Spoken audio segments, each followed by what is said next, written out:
Jenn Walsh, genuine shift. It's funny because you can say genuine shift or genuine shift. Is there actually genuine, is that one of the words you can say either way? Or is there a correct pronunciation? I don't know, but my husband still, because he finds himself very humorous, thinks it should have been genuine with J-E-N. Oh, that... It never gets old. Also, he makes that suggestion. Also, there's a rapper named Genuine. Hands up, heads down, shake it on, turn around. We're kicking day, we're gaining ground. We do it right, do the here right now. Jenn Walsh, Jennifer Walsh, J-Dub, welcome to Super TRUEper. Thank you. I am excited to be here. Oh, well, I'm excited. We were talking at dinner last night, or was that this morning? That was this morning when I said, when was it Jenn and not Jennifer? It's over 25 years ago. It was at the end of college, early in my career, but there was definitely a phase where Jennifer Green started her industry career. And then at some point, it was Jenn Walsh. That's so funny that your whole life, even through college and everything, you were Jennifer. That's like a whole different name than Jenn. Like a Jennifer looks different than a Jenn. I know. My mom actually had a very tough time with the Jenn adjustment, the Jenn thing. But she's caught on now. Well, I guess you have to. So my daughter, Madeline, made it all the way to high school, like way deep into like senior year before it was Maddie. And it was, she will never be Maddie to me. I will never say, hey, never will I call Madeline Maddie, but her friends call her Maddie. Well, and I'm a hypocrite, as a mom should be. My son is Christopher to me, but yes, Chris to everybody else. Well, yeah, there's all kind of things we do as parents. Okay, Jenn Walsh, genuine shift. It's funny because you can say genuine shift or genuine shift. Is there actually genuine, is that one of the words you can say either way? Or is there a correct pronunciation? I don't know, but my husband still, because he finds himself very humorous, thinks it should have been genuine with J-E-N. Oh, that... It never gets old. Also, he makes that suggestion. Also, there's a rapper named Genuine with a song called Pony. Are you familiar with this song? I am not. Okay, Google it later. You could have also been a rapper. Your name is... Genuine. That's a missed opportunity. Can I say I'm all with, what's your husband's name again? John. John, you are 100% correct. It should have been, shout out John. He would really love you to punch the button. If you could punch. Genuine shift with J-E-N-N. I just can't stop seeing that because genuine is like G-I-N-U-W-I-N-E, I think. Jenn, right? Jenn. J-E-N-N-U-W-I-N-E, genuine. So skit idea. She is genuine doing Pony. Or depending on the day, W-H-I-N-E, genuine. Wow, there's all kind of possibilities here. So I've started off to level set this by genuine shift, and then that went off the rails. We're going to talk mostly personal, but we will talk some work. You're a strategic partner of True Network. Can you just tell everybody what Genuine Shift is and does? Sure. So we're a learning and development company that's focused on the talent shortage within the insurance industry.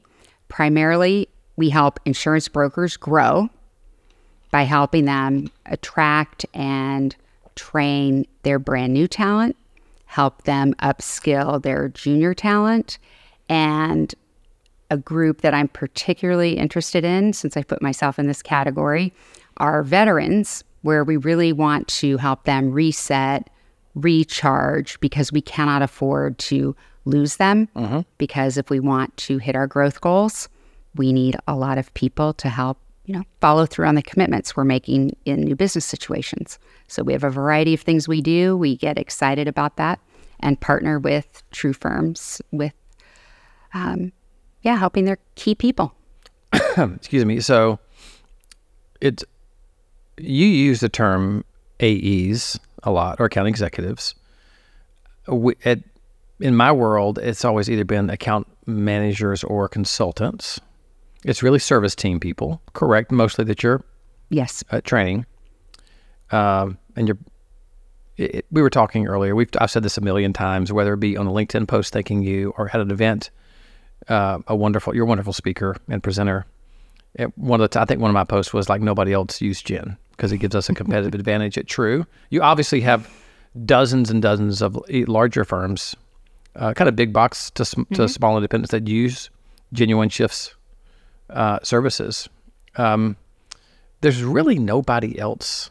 I don't know of anybody else doing what you're doing. I don't know anybody else providing learning, training, development opportunities to the employee benefit market and their account managers, account executives. Is there anybody else, like for real? Do you know anybody else doing it?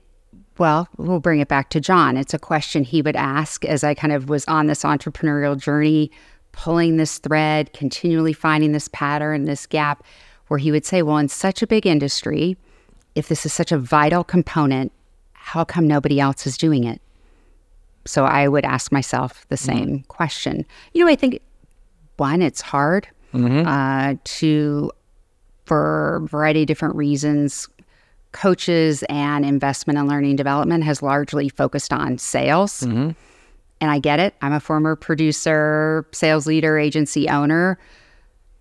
What we haven't done, though, is kept pace with the complexity of the professional services world, right? So the legacy terms and titles, role definition, for example. So you bring up AE. Even within one firm, different offices will have role confusion. Well, she's an AE here. She's a senior, someone's a senior account manager over here. And that doesn't make the training process any easier. Right. Well, you do amazing work. So in case I forget to say this later when we start talking about your personal life, you've been one of the better strategic partners at True just because you're so good at what you do. Well, I mean, obviously, as a bonus, you like the True culture and you just kind of become part of our culture and family, and you attend all the events. We typically are trying to ask you to speak, sometimes too much. We gave you a little bit of break recently.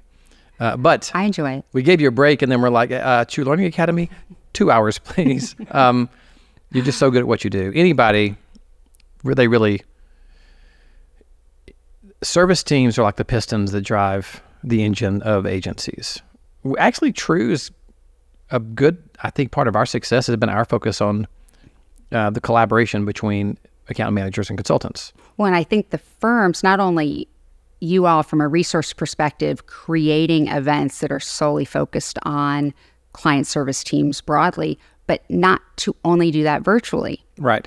And so there are very few opportunities industry-wide where any entities, associations, large firms are bringing that many client service colleagues together in one room. And especially in a world where even an agency's smaller clients are operating in multiple states, wrestling with, well, I'm going to hire people, but I'm going to let them work in a different state.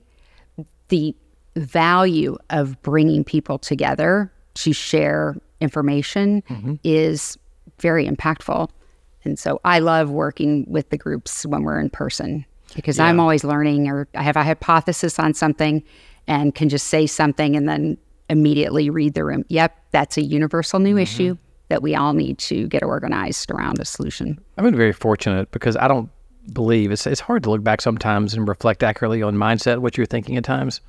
I believe what happened is that from the very beginning, we happened to have a bunch of the foundational owners, the original owners of firms that joined True, just had really strong account management and consulting teams, and they just invited them to the events. And then so it was like, well, we're going to have to provide content. And then we provided content and more were showing up, and we're like, wow, this is unique. And so now over 8 years, at our last True Learning Academy, 60% of the attendees were service people in some form or fashion, which also has made our events really different because it's primarily a female-led role.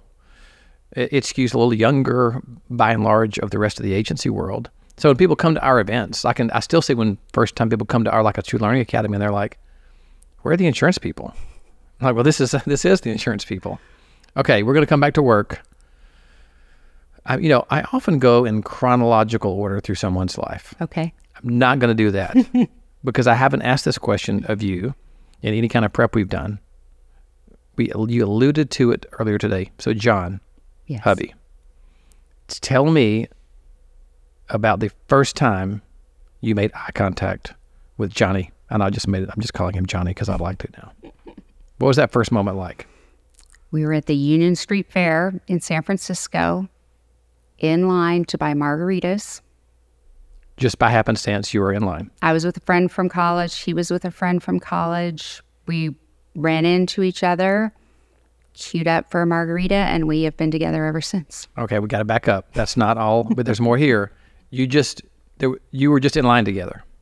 Mm-hmm. You didn't know each other. You had never seen him before. No, I'd never seen him before, but his friend knew my friend. Okay. So our paths crossed through mutual friends. Okay. But you hadn't seen him before. No, never. Then this wasn't a blind date kind of thing. No. You just happenstance. He came with him.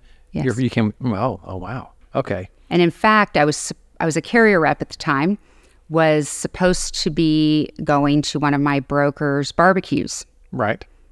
So my friend had called, do you want to go to the Union Street Fair? I said, well, I need to go to a thing. And of course, as a carrier rep, if a broker is inviting you to a thing, you should probably go. Right. She said, oh, just come by for just one. And, we all know how that goes. No, we don't. And then the rest is history. So she and I You're are yada, still, yada, yada-ing this situation. I'm digging more. So you meet in line, Yes. and it was like a, hey, to your friend, hey, who made the first, was he like, let me borrow you, can I buy you a margarita? I mean, how did it happen? Margaritas were procured. I don't recall if he bought the round or Scott. It was a key moment because I got the margarita in the signature glass. Okay. Proceeded to lose that evening. It would have been fun to still have that. Right. But then, yes, it then was, So then you just walked around and started chatting, and then that was it? because it was a street fair, Okay. summer street fair. So So you, drinks were procured and Okay. fun was had. oh, okay. That I'm type of tracking thing. now. So there was some margaritas you probably made out later, making this all up. Possibly. Possibly. I thought we were doing Jell-O shots, and it turned out I was doing Jell-O shots. Oh, John, what if, John mastered like kind of the Irish goodbye. Crafty. He's yeah. I like that. Well, He's quiet, mild-mannered Libra, very, right. strategic. I don't know what any of these How he things, when you start reflecting around astrology signs, I don't know what they mean, except I have numerous people in my life that talk about them all the time. Libra is very balanced. Oh, the Very scales. calm. The scales. Oh, see, I know am a something. Gemini. Yeah, I told you that the only thing I know about Geminis is I heard all serial killers were Geminis, that they were like the meanest. Actually, my son's a Gemini. Is that my son a Gemini? When's your birthday? June 8th. Yeah, so he's May 14th. Is he a Gemini? I think he's a Gemini. May 14th. Can we Google? Can we just Google? I'm an Aquarius. I don't know what that means. I'm a water carrier. I would say go with the flow. I'm strong like a river.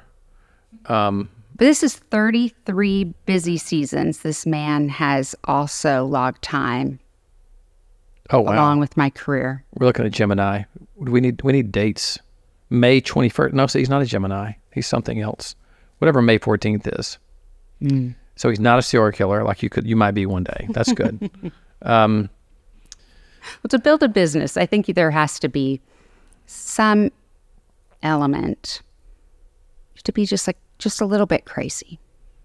A little bit, We're all crazy. right? Yeah, human nature. There was people. All right, I'm not done with John. You've been married 26 years now. Yes. 2 children. Megan, who I've met, and John Jr. I just made that up. That's not true. What's your son's name? Christopher.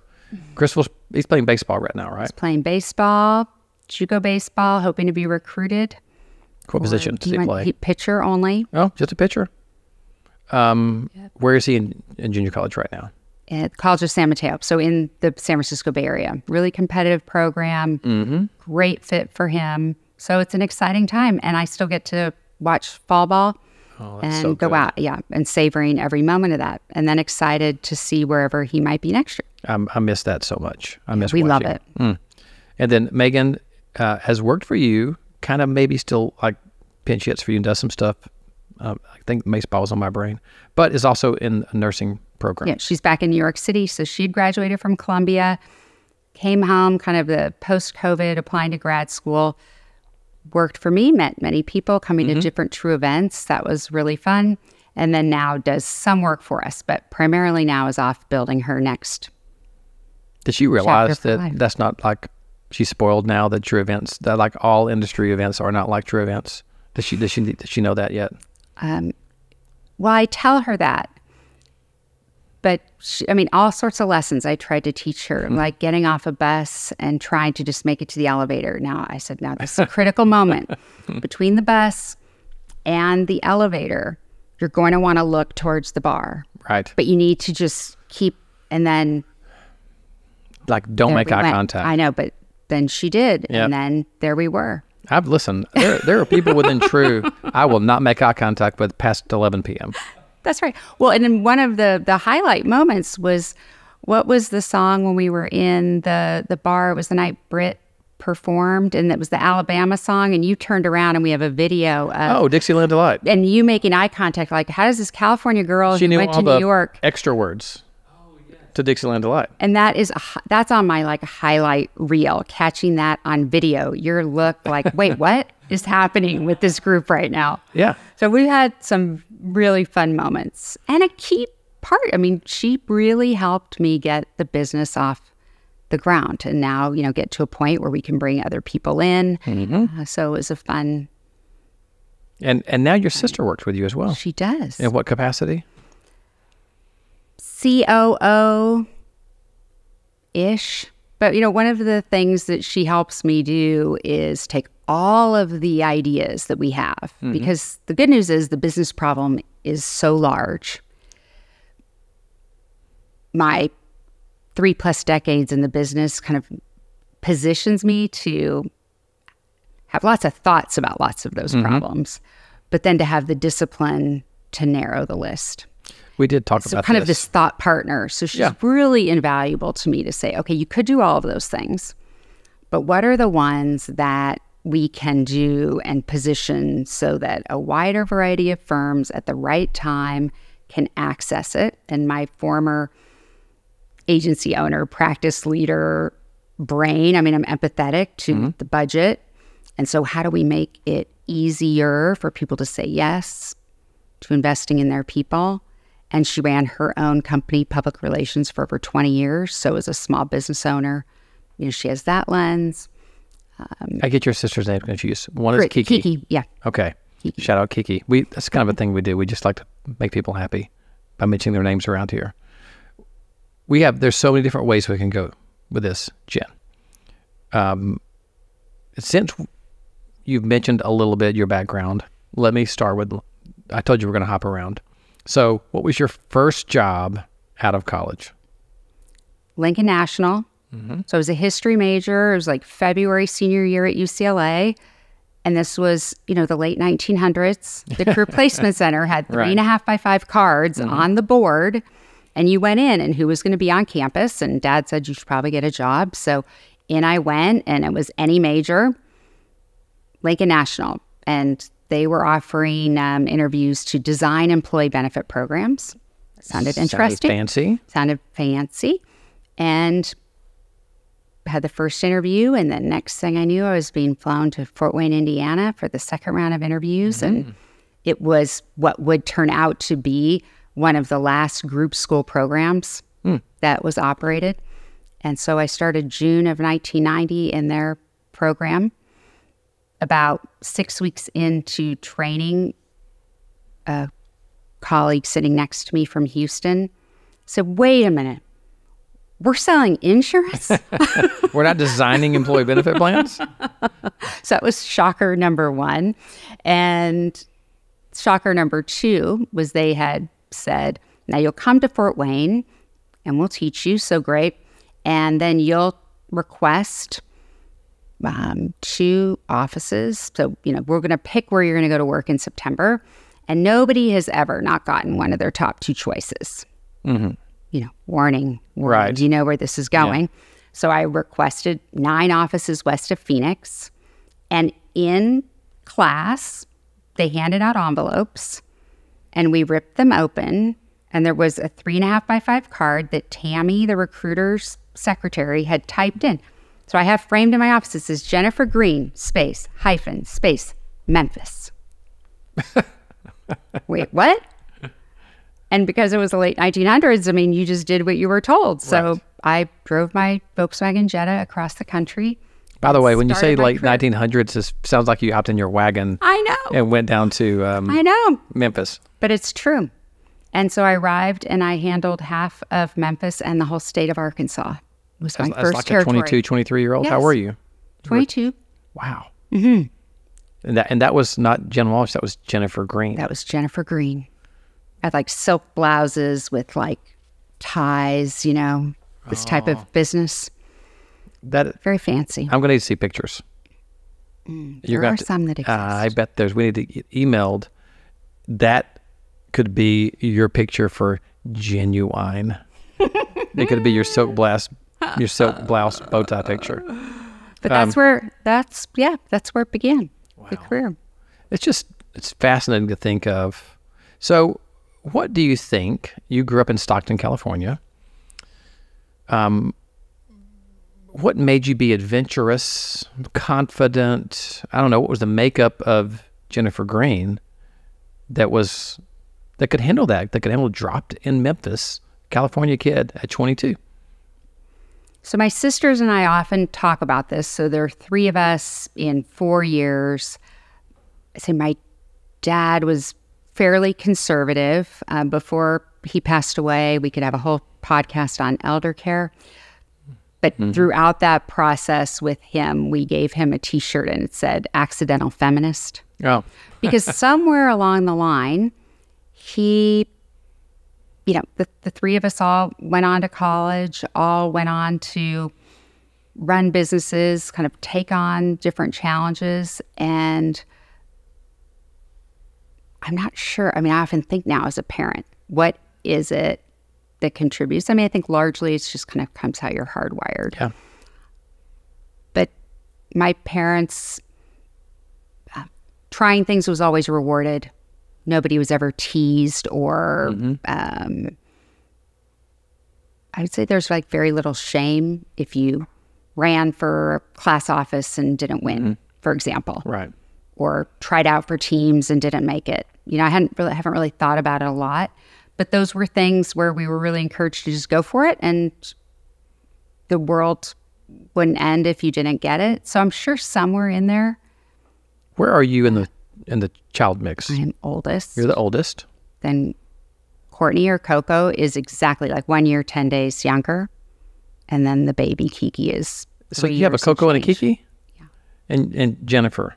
So Jennifer, Coco, and Kiki, are they quirkier? Well, That's a quirky name. I really hesitate to share this with you Here, because you there can't has to be. handle this knowledge. I'm going to tell. I'm so excited. You're about to tell me what your nickname is out of those. Jaja. What? Jaja, Coco, and Kiki. Jaja. I've never heard that. Why have I never heard that?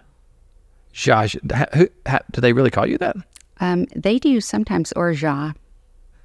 That sounds like a reggae term, like The Ja. little kids down the street couldn't say all of our names, and so somehow they all would say Jaja, Coco, Kiki. Who calls you Ja in the world right now? How many people? Very few people. My sisters now and again, my mom now and again, but I would say that is pretty rare. But Coco and Kiki, That stuck? and Kiki, that's her email in our office, so she definitely claimed that. It was radical enough for me to go to Jen. Well, From now on, I'm accepting between- right now that I will only be Jaja. well, between Jaja and female rapper Genuine, I'm not sure which way we're going to go, but it's going to be one of the two. I may find a way to put those two together.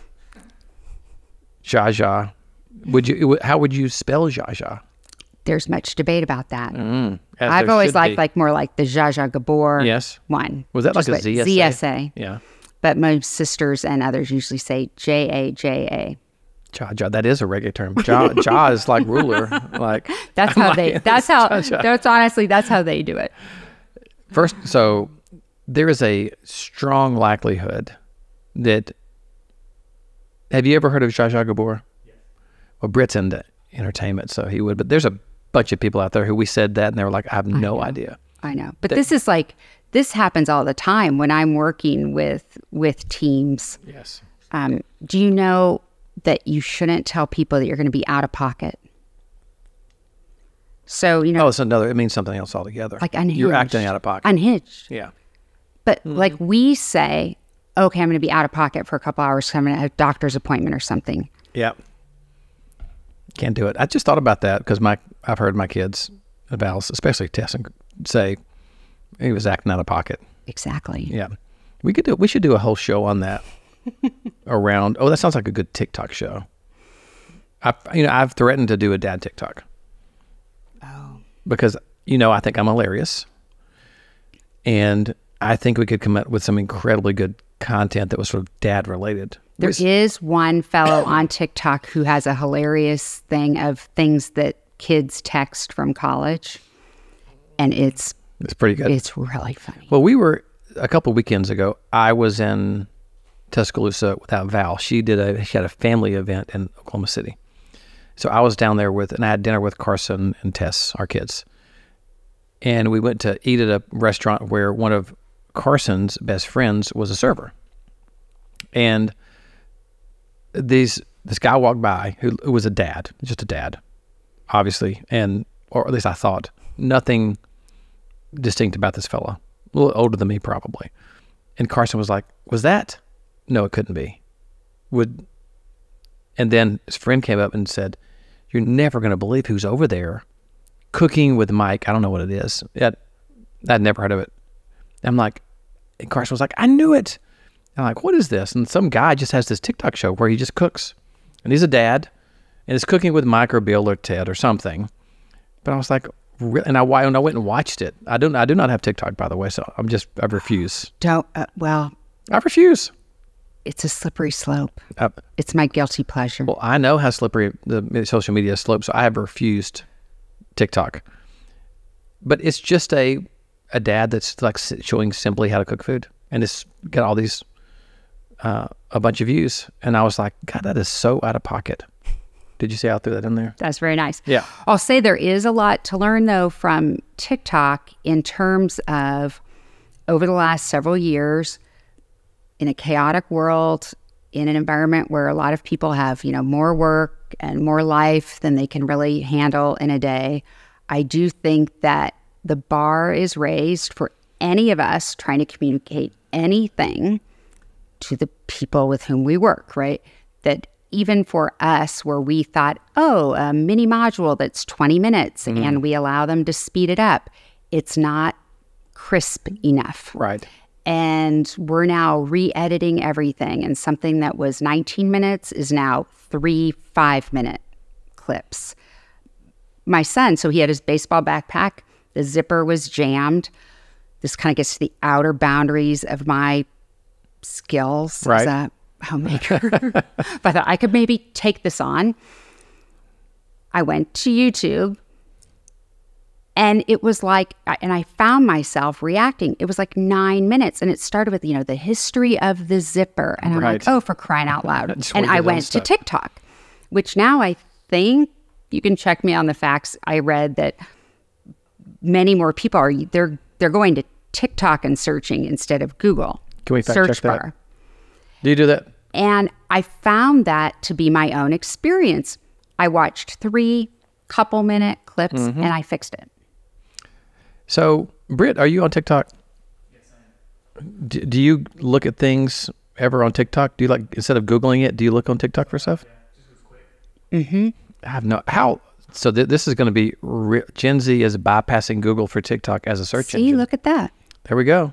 And so if I'm going to work with an agency owner and say, all right, if you're going to invest any amount of money, right? It doesn't matter if it's $100, $1,000, $5,000. There's the dollars, but it's also asking one of your employees to take the limited time that they have and allocate it towards something else. I have to make sure that we have the best possible chance in making sure in that interaction It meets them where they are. We cover a lot of different, diverse learners, how they like to take in info, and be crisp. And we have so much we want to say.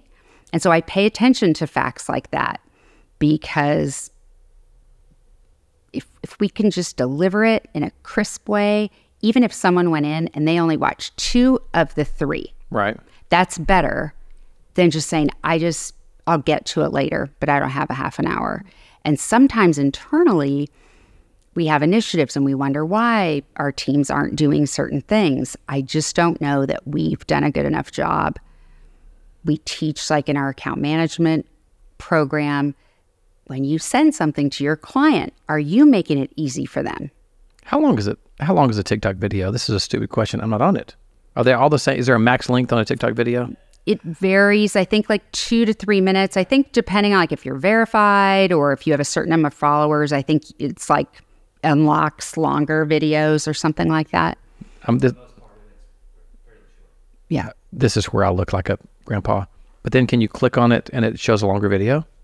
Or do you have to go to their YouTube? It is what it is, right? It's just a 2-minute video. So it's very funny because they'll have to be very careful, because if they mention other platforms, then the algorithm will punish them. So they'll say, I'll be over on that other place. Come on. And so some of them are on Instagram, or they have, Linktree set up. And so they'll send you to other places. Are you telling me that we need a true TikTok? Brett, do we need a true TikTok? Oh, great. Something else for me to think about. I'm not downloading the app. Not going to, it'll suck. I'm already bad enough on Instagram Reels. So what I've done is I put all my social media on the back page of my phone. Mm-hmm. And then when I get, the next step is I make the phone black and white. Because for whatever reason, when you make you don't click on social media as much. And then like my Facebook app is gone. That's totally off I've got to go to like facebook.com. I really only have Instagram and Twitter that are left. And Twitter is nobody I know. It's all just work stuff or things I'm interested in. Yeah. Because I will get sucked in like crazy. I think that we can be inspired by TikTok. And what is it telling us? That people want things short, crisp. So, I'm excited about the evolution of Tuesday, where there's going to be the education piece. Mm-hmm. But I think, I know that more people will watch it if that is crisp. And so even how any partner uses that time, giving some thought up front to, I have 3 tips and I'm going to give them in a linear way so that then those could be cut up.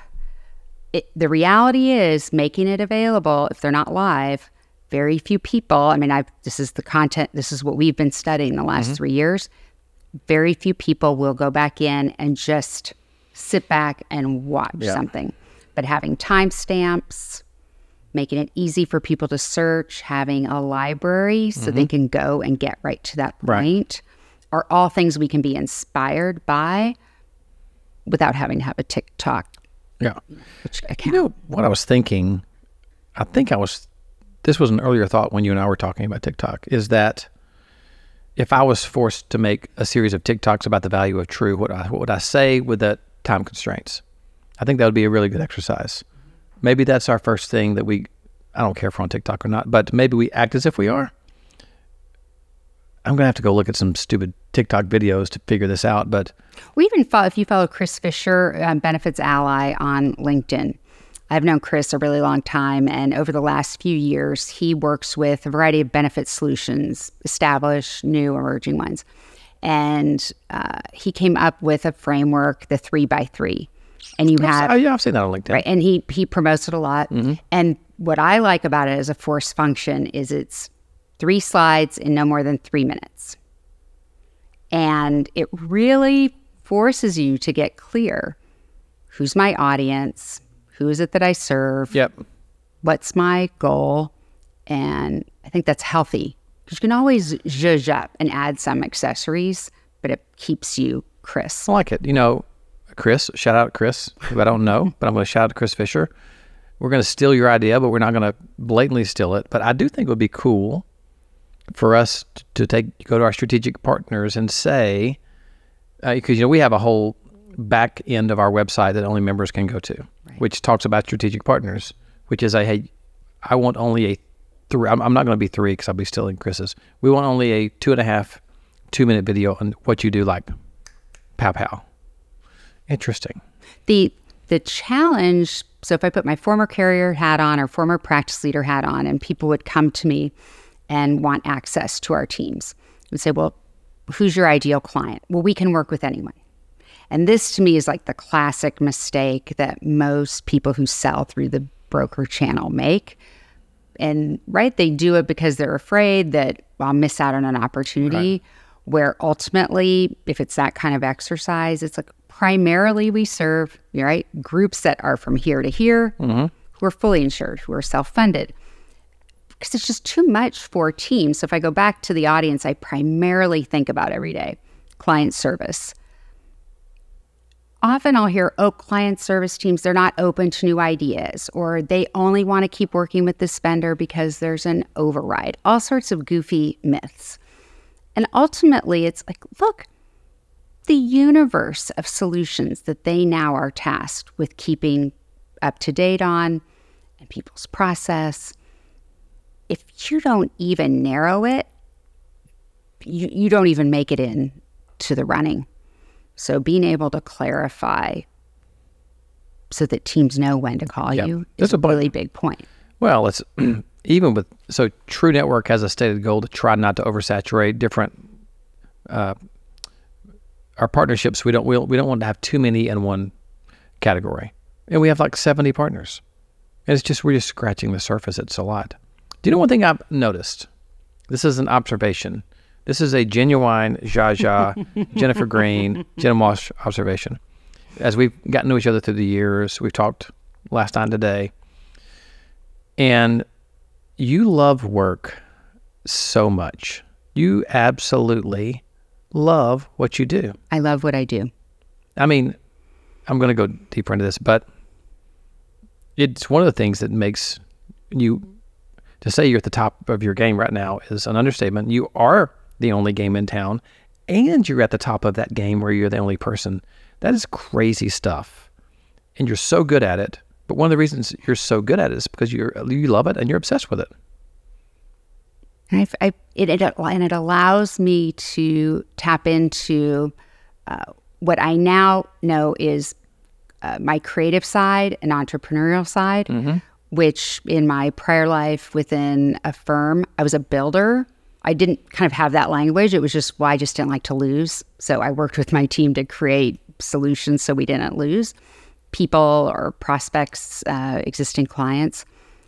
And so now to be able to be grateful to be 55, I'm going through my transformation, accepting my white hair and owning 55 and say, to have the privilege of 33 years, building on knowledge, then be able to be an entrepreneur, work with really smart people at small firms and really big, complex firms to help their people do more satisfying work, and at the same time know the business levers that are behind that. Yeah. It's like the Venn diagram where it all just overlaps, and it's wildly satisfying. Well, what I've noticed is every time I've ventured into a part of your personal life to like dig into something, you're coming back to the work part.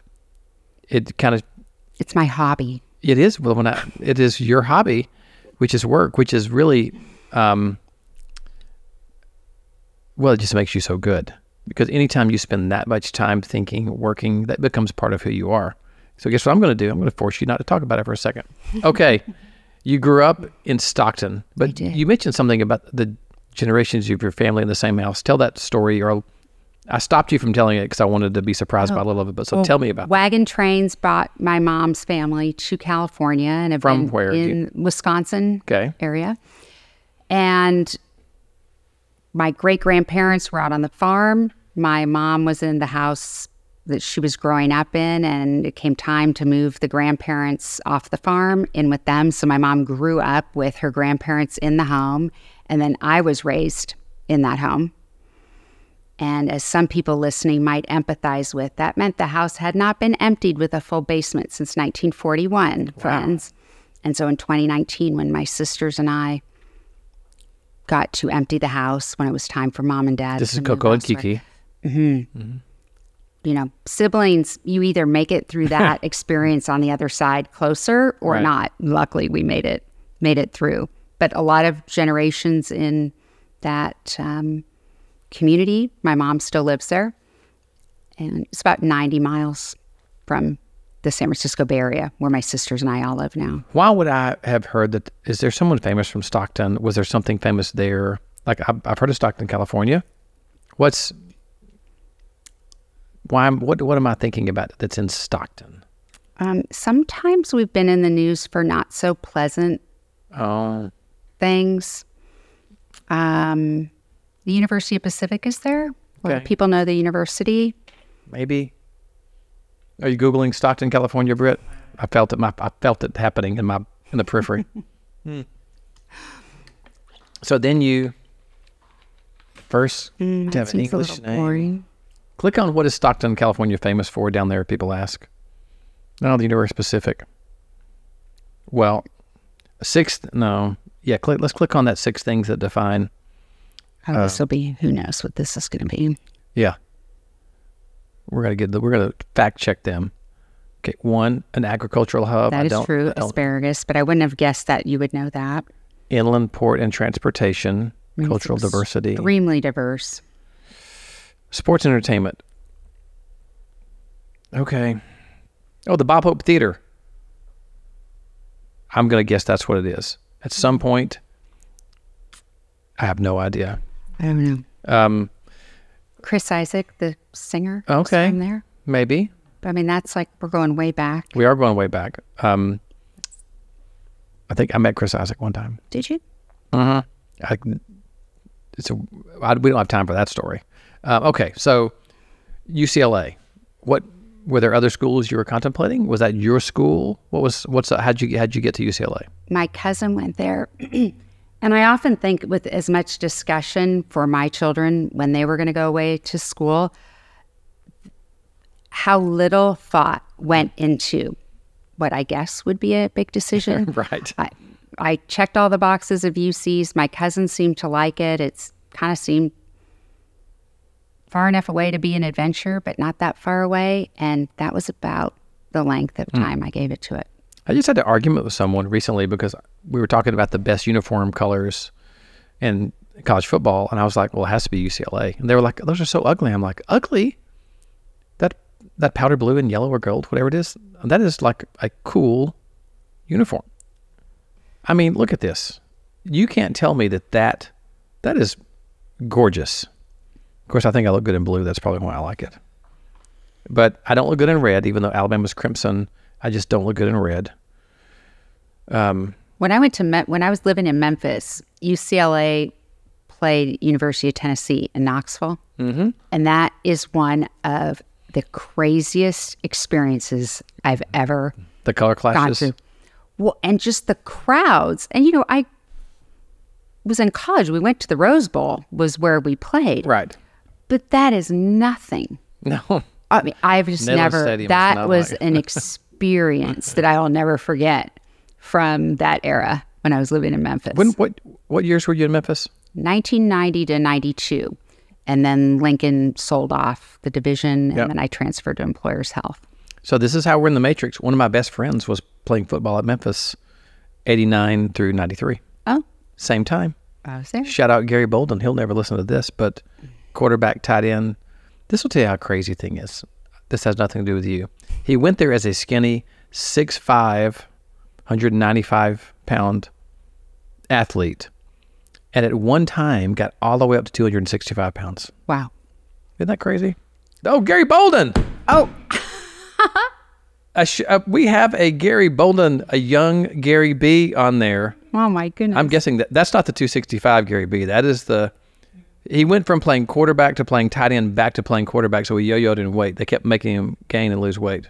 I arrived at vegetarian and then left with a Corky's pulled pork barbecue is so good. You arrived. I think I yo-yoed in weight That's too. so funny to think about that. Like I arrived, this California girl arrived in Memphis, a vegetarian. I got some rendezvous ribs, and that was all it took. Oh, see, rendezvous, I like the cheese and sausage plate, Yes. not so much the ribs. Because the driver up, I love rendezvous. So rendezvous is one of those places. Because a lot of places that are legendary, you go and you're like, oh, whew, rendezvous is really good. All their sides are good. Yeah. But you fell in love with something called Corky's. Corky's pulled pork barbecue. So good. One time I was at an industry event, and this was probably one of the best kind of, the carrier was like really listening, and we were riffing on this idea, and there was somebody who had been there before, and about 2 weeks later, huge box arrives, and he had shipped the pulled pork on ice from Corky's. I'm like, oh, that was good. something. You know, Britton, I think in skits and sketches a lot. I'm envisioning like this California girl in Memphis and trying to find something to eat, and you literally can't find anything. You're like, what's the least offensive thing that I could have? And someone's like, how about someone's pulled pork? That's funny. It was good. So, Lincoln National. Yes. What was the next job after Lincoln National? So transitioned, they owned Employers Health at the time. So was back to California doing small group health reform. Then I did a couple of years for Pacific Mutual. We did a really great product with Kaiser and Delta Dental and BSP. That was really great. And then worked on the administration side. So FSA Cobra, a company that was purchased a couple times subsequently to wrapped up by ADP. That whole time I was working with the firm that then I would later to go on to work for. So they brought me on as a producer. So let me go back to this. So you're in Memphis. Mm-hmm. They folded Lincoln National? Well, they announced. You know, it was one of these, Lincoln National announces plans to sell the division. And so my first experience of the CEO coming out to the field office and saying, now look, the worst case scenario is not going to happen. And already I'm like, also I'm in Memphis now and not Phoenix or San Francisco or Seattle or Portland. And he goes, the worst case scenario is not, one company doesn't buy the benefits division. We get kind of picked off. And that's what happened. Like Great West, Take Care, everybody bought parts of the book of business. But it turned out to be a great opportunity for me to then transfer. So Employers Health, I'm pretty sure I sold Employers Health. Would they have been selling health plans in 1996? Absolutely. Yeah. Yeah, there was in Memphis, Crescent Circle was where my building was, and right next door to us was the Employers Health office in 1990. So. Yep. So when I first started, because I was also tricked into the industry. I thought I was going to be a financial planner. I was tricked. I was selling life insurance. I was selling life and disability insurance, pretending that I was. Now I was getting my CFP. I was really interested in the investment side. But the mandate was, while you're doing that, you better sell some life insurance. And that's when, I've told this story before, but I fell into the group business accidentally because there was a group specialist in the New England financial office that was doing well. He was tan. He had a big smile all the time. And he taught me how to cold call. That was it. But I can remember we only had one product. New England Financial had actually a health plan that was administered by Health Plan Services, which at that time was in Tampa. And that was my own, my cold calling was like, I have something that I can sell that nobody else can. And so I want to come show it to you. And it either worked or it didn't. But then I soon found out, wait, I can sell other people? I can sell Employers Health. Or at that time, it's so funny because I think Humana bought Employers Health, I think. Yes. And then there was something called U.S. Healthcare that I sold a bunch of. They were bought by Aetna. Mm-hmm. And then Blue Cross Blue Shield. I don't even know if United Healthcare was a big thing. I can't even remember. This was a long time ago. As you said, the early 1900s. Well, I mean, imagine, we were selling this brand new product, a PPO. Mm-hmm. And I would drive around Arkansas with my Jetta with cases of PPO directories in my trunk. They were immediately out of date. the minute they were printed. Yep. So you would spend half the open enrollment meeting with everyone paging through, looking for their doctor. Yep. And on, in that moment. And so you think there's a lot that hasn't changed in our business, but I just at had a least we're not flashback. lugging those around anymore. I just had a flashback of the PHCS directors that we had that were printed on such fine paper. I really haven't thought about that in forever. Something just came to me when I was thinking about those. Talking about things you couldn't say anymore. I remember there were 3 plans that New England had. There was a PPO, an EPO, and a POS. There was a POS plan, a point of sale plan. That was the name of it. I guess POS wasn't. I think they still exist. POS? Some places, yes. That's so funny. We spend a lot of time, so we think about, why is it so hard for an agency of any size to bring in new people and to help them get up to speed? Because we'll often hear, I don't know what it is, these people, and then they're not coming to the office, and they're not really getting it. And one of the most humbling things I've done over the last year is tackle this introduction to the employee benefits business. At first, I thought, we should also do kind of an intro course, kind of the top 20 terms. Well, once you start pulling on that thread, we now just refer to it as like language and lingo, which may include a glossary. But when you think about this language that we use, even something as simple as, well, how big is the group? Whoever you ask, depending on what generation, how long, when they entered the business, they might answer with employees, lives, participants, contracts, subscribers, members, belly buttons. And then we wonder why people are like, what is going on in this business? How come they don't get it? Right. And so trying to provide context and to say, when someone says that, then the trick is they might just been in a rush. And if you go and clarify and verify, so, hey, when you were running in here and you said you wanted to get the count, did you want total members or the employee? Oh, yeah, I just meant employees. Yeah. Yeah. So I spent a lot of time translating and mapping language, and it also varies so much. I want to come up with other things like how many elbows on the plan. No, there's 2 elbows. Yeah, we divide. What we do is we pick elbows. So then we multiply and by then 2. we multiply by, then we divide by the number of months. We come up with a PMP. That's about what it is. Yeah. Did you see this? This is so silly. It reminds me of the sketch that Nate Bargatze, is his name Bargatze? Bargatze. He's a comedian. He just did an SNL thing where they were talking about measurements. Have you seen that? It's basically, I didn't see the whole thing, but they're in almost like colonial clothes, like George Washington type. And they're asking him about measurements. And they're like, well, how many feet are in a mile? And he was like 5,284, whatever it is. He was like, something simple everybody could know. And they were like, well, why don't we just use something simple like meters?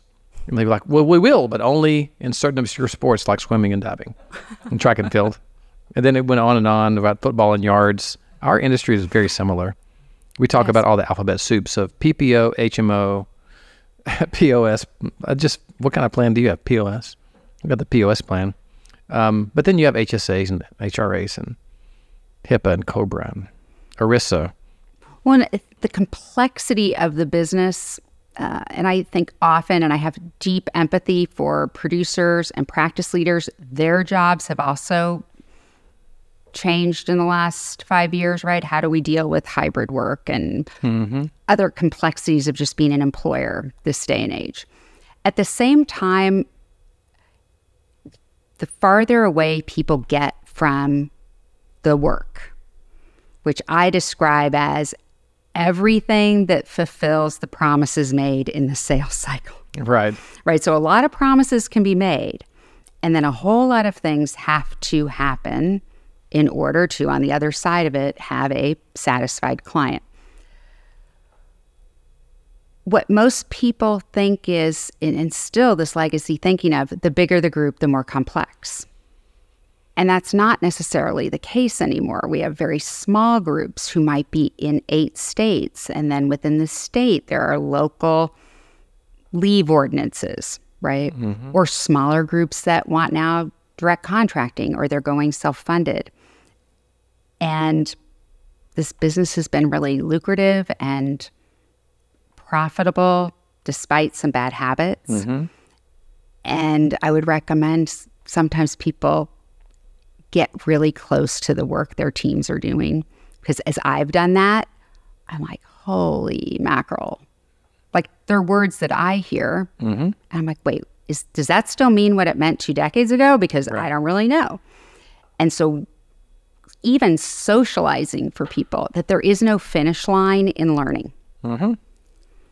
That what we need is a workforce that is curious, that gets excited to learn new things, doesn't feel overwhelmed, is not afraid to tell a client. I mean, this is what we learned in Fort Wayne at Lincoln National. I'm not sure, but I'll let you know.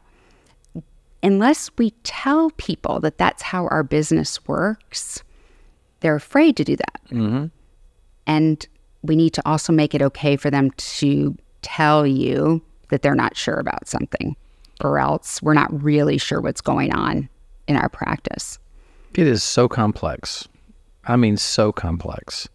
You know, even, well, let me do this. So we pride ourselves at really listening to agencies and trying to give them content, training, whether it be someone like you giving a talk or a training course, or whether it be a peer. But you also have, even within the account management world or the AE world, you have some folks that are doing very, very advanced consulting work. They're the primary strategy arm that is running that account. They're the brains behind everything. The producer sold it. They gave it to these people, and these people are now running with it. All the way down to you have folks that are really sort of administrative, taking orders from the quote-unquote producer. That's why we found it very hard to have like a peer group, like a study group of just job titles, because if you're an A player consultant AE, you're only going to want to be around other A player consultants AEs. Someone who's just doing administrative stuff for a producer, it's not that there's any above or beyond or below. They're just not getting any value from that. I think, as my woo-woo sister Kiki would say, I'll invite you to reframe even how you think of just doing administrative work for a producer. Because even that work, what's actually going on there, is wildly more complicated than it used to be. The carrier dynamics, so it used to be, hey, call George at Lincoln National and get that billing problem fixed. And the person knew who to call. George took the call. George had the authority to get it fixed. Those relationships have changed. The dynamics are more complicated. The person in HR is turning over multiple times. So that relationship is not as solid as it used to be. And then that administrative work now includes, within benefit administration, wildly different skills and project management skills than it ever needed before. So as we have this opportunity to rethink what a modern approach might look like, I think that's a piece of it. To say, traditionally, we maybe were hiring there for somebody who was peppy and energetic and was customer service focused, because they would do kind of that kind of work. That kind of work maybe needs to be done by somebody else with different skills. And when we get that work wrong, I think the consequences are greater than it used to be. Yeah, I didn't really frame my comment. Let me give a better frame of the problem with which it's hard to create learning groups. You have some folks are client-facing in the AE world and some places aren't. That creates a whole different sort of skill set of a navigation a little bit. You have some folks that are large group focused that really are working with self-funded, and those that are not working with self-funded at all. Correct.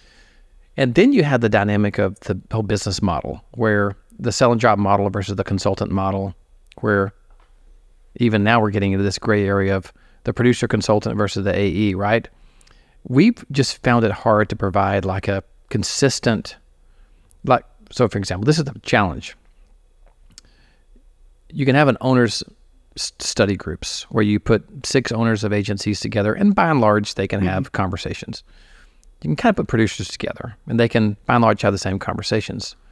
We've had, it's just been a struggle for us to get like 8 AE, AMs, whatever, in the same study group, meaning a peer group, not led by you, not a class, but a peer group, and for that to be successful. It's been challenging because of the diversity of roles within our industry. It's a challenge.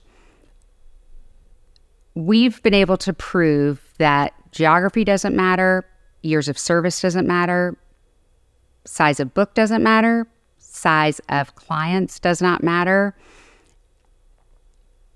Most of this has to do with keeping clients happy and the delivery, right? It's the interactions. What I think separates client service folks is the autonomy they really have been empowered to act upon by their firm. So if somebody, you could have 2 account execs, client execs, consultants, whatever they want to be called. And one works for, an environment where I just do whatever Colin says, the producer, and somebody else really says, I really want you to take on a role of advising the client. It has very little to do with their book of business. It has a lot to do with the dynamics of how that firm is structured. So I think that's another nuance. You know what's interesting? As I was listening and thinking about dynamics, one of the challenges we've had in the past is the real A players in that role. I mean, the really stars of our industry, they're in that role in firms, have a lot of autonomy. They're working a lot because as an A player, they take on more, they just do all the things, right? And then if they're in it's almost like I'm in a counseling session with you right now, and they are in a study group. Again, this is a peer-led group. Well, everybody wants to learn from them.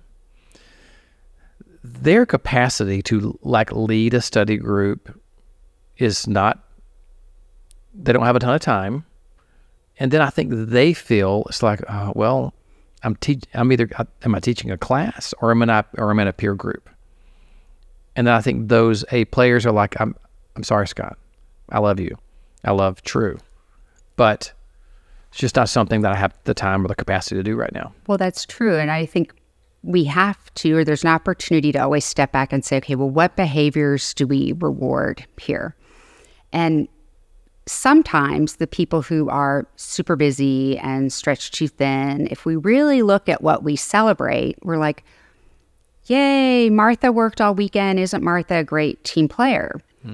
And when we really get in and work with people, it's see, look, of course, there will be events from time to time that require all hands on deck and we all pitch in. But do our clients really get our best work when we're doing it the night before? Because I don't think we usually say that in the RFP. Hire us. We do your work the night before and cross our fingers because it has we do the best work the night before. We work the night before better than anybody else. Right. And so we step back, and I think when it comes to just training and learning and development, one conversation I've had with practice leaders is if you're looking for more reasons for why to prioritize training, it's that this can't continue to fall on your existing employees. It's like a tax on your employees. So if they had an extra several hours, should that go to your top client? Should it go to helping close another piece of business? Is it to help train the next person? Or are there other resources, that we need to, tap into? Because they are at capacity. Well, there are so many. We should do this again and make it be all work focused, so we're not bouncing around, and to the listener can be a little more, I guess, linear. But we do like to learn about our people too. What do you have like a top 3 complaints you hear from A's the most? Like I was just thinking how many times I have heard people say or heard practice leaders or owners say, so-and-so has just told me they cannot take any new clients. Like, I hear that a lot. Like, I can't take new clients. Right. I just wonder, like when you hear someone say that, what kind of questions do you ask? Well, that was my hypothesis when I started the first Account Executive Academy was based on if, as a practice leader, my top people could each manage 2 more clients, what would that do for my P&L? Mm-hmm. And really, that's been kind of the question I put before all of our training. If this can unlock and help somebody repurpose that time to train, become a technical specialist, take on more clients, whatever it is, what does that do for them? The one piece is they'll say, well, I don't have time because they're not leveraging all of their resources. Mm-hmm. So they might say, well, the account manager hasn't been trained, or it's faster to do it myself. And an environment where we've said, isn't that great? She's doing all this, mm-hmm. right? So part it's looking to see, is the person using all of their resources? But often, we have to look at what are we saying yes to? And often when you go and see, well, like what kind of work are we taking on? Are we saying yes to new business that we really aren't equipped to serve? Are we scrutinizing what we're saying yes to, right? There's kind of scope mm-hmm. creep.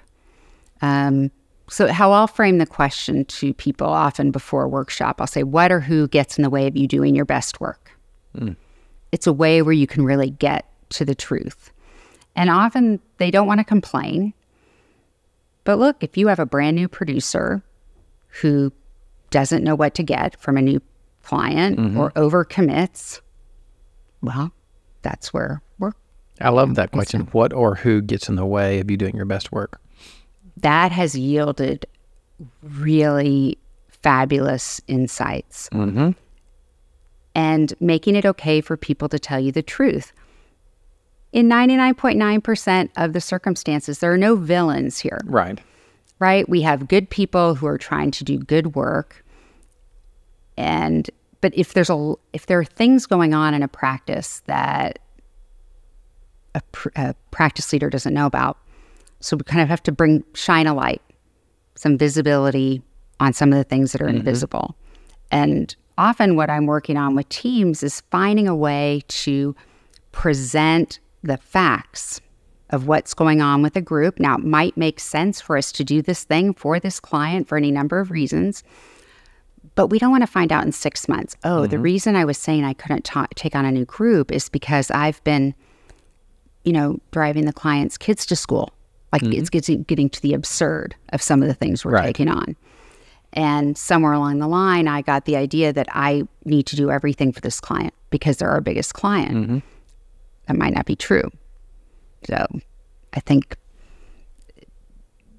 somewhere in the middle when people say, well, how many clients should an ABE be able to handle? Yeah, what's the block look like? Oh my gosh. I heard that a lot. And I'll say, well, it depends, mm-hmm.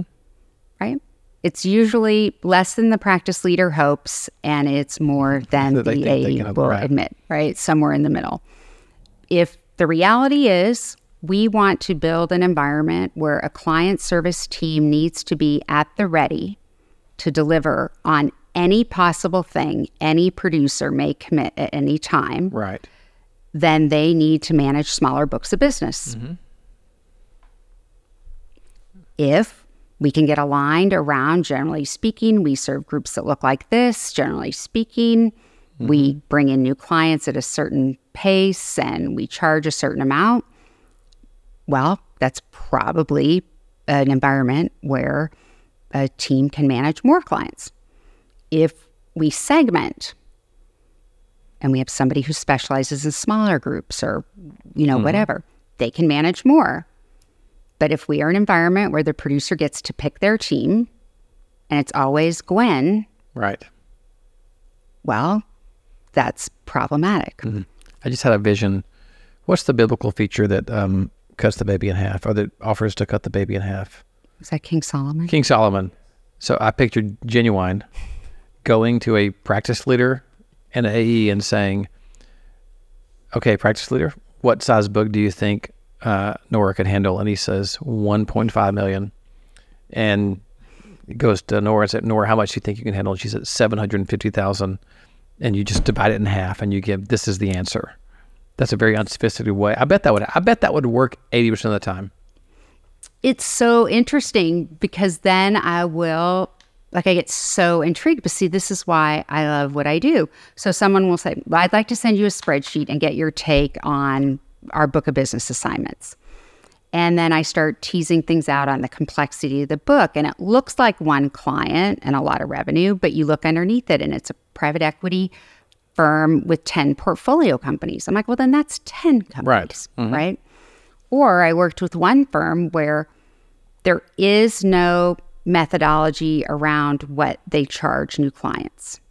Now, I might have thoughts about that if it were my business. I'm not emotionally attached to anything other than if the producer gets to make up a fee or a price or take over and shadow price the other broker who is losing money, it's not fair to the account executive to say, well, your book's only X size. Right. Because that actually has no actual reflection on the book. So we can do better as an industry, but I would say whether it's the investment bankers or other people who at a glance are just looking, they don't really get curious and go further. And that has been okay up until now.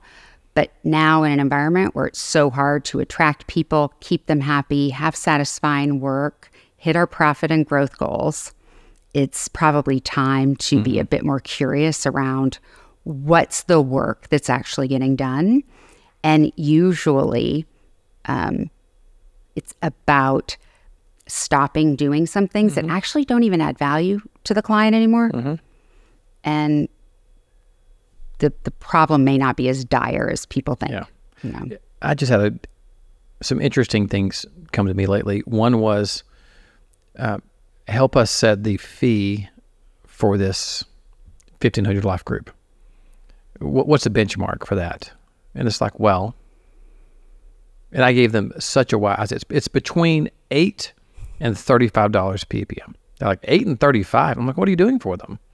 100%. I mean, what are you doing for them? If you're only doing X, Y, and Z, you're not spending any time, it's not going to be very expensive. If you're doing ads, terms, and deletes and managing all their benefit technology and doing all their enrollments and you're flying across the country, there's a difference in, there's just not one price that a 1,500 life group. No, and you have set the tone with that client that at any point when an email arrives, it's like an email grenade. Yep. And the expectation is that they get a reply right away. You know what's that is very expensive to support. And I get for a lot of energy around how much money and client service people want to make more money and client service and training and the cost. It's like, true, but there are some producers who are very expensive, right? In terms of how they're leveraging the labor to deliver. And so I get curious about that piece. It's almost just like witness this like crafty move by like trying to jettison all your hardest accounts on your most fearsome competition, because we've all had accounts. So back when my agency days, we sold a 5,000 life group. There's no way we should have taken that group on, right? My team was nowhere near ready. It almost cost me the agency because people were getting ready to quit. We could not support it. Right. Yes, it was a lot of revenue. When it went away, it was the best thing that happened to the firm. And I'm continually getting people, can you help me sell? How do I sell this big group? And they do not like my answer, which is, you should not go after that group because you can't support it. It's not your market. It's hard to convince a producer or sometimes an owner of a mid-size agent, just don't sell it. It's terrible. And then it's really frustrating when I see really good agencies that will just agree to service an account for such a low fee. It happens all the time. You know what the answer is? The answer is if you have a new AE or account manager or someone with 3 to 5 years experience, or the best one, they should all be in the Genuine Shift academies. Most definitely. That's what we talked about this. We're going to wrap up here. What a market you have. I mean, you have no one servicing this because nobody really understands it like you do. You're with your sort of deep experience. You have new folks coming in all the time to like brand new people in the industry. You've got this crazy dynamic post-COVID of people jumping to new firms with new processes and new job descriptions. And then you have the experienced people who are like, they need help kind of unlocking their potential. Well, and what we've found, and then I've heard with practice leaders, owners, when they express what their challenges are when they hire, they often have an expectation that somebody has a certain amount of knowledge based on their time in the business. And so similar to my hesitancy to attach too much to just revenue as a proxy for book of business maximum, very dangerous right now to assume because somebody has been at XYZ firm for 3 years that they know anything that is relevant to how you run your firm. Right. Does not mean they lied, does not mean they're not being truthful. But often the people we've worked with, they've been at a firm for 2 or 3 years doing marketing, and they have said, oh, that's what RFP means. Yeah, right.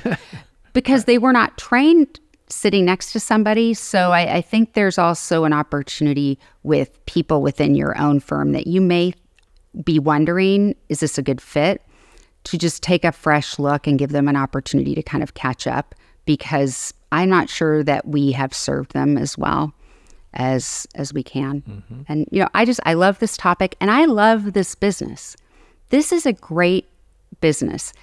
There are people in hospitality, education, that could probably double their incomes if they come over to the insurance business. Right. We don't do a good job of attracting them.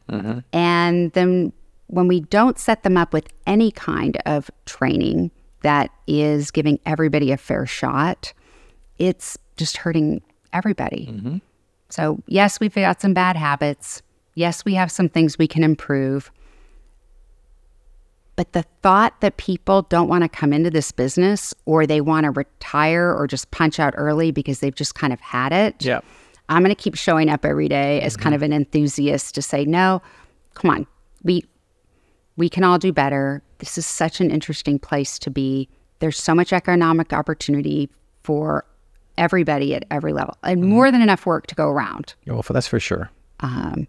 That I love just talking about this topic anytime. So I appreciate this conversation. Well, yeah. Well, I mean, it's great. We don't always get to end in positivity like this, but we do now. So I will say, we always cheers at the end.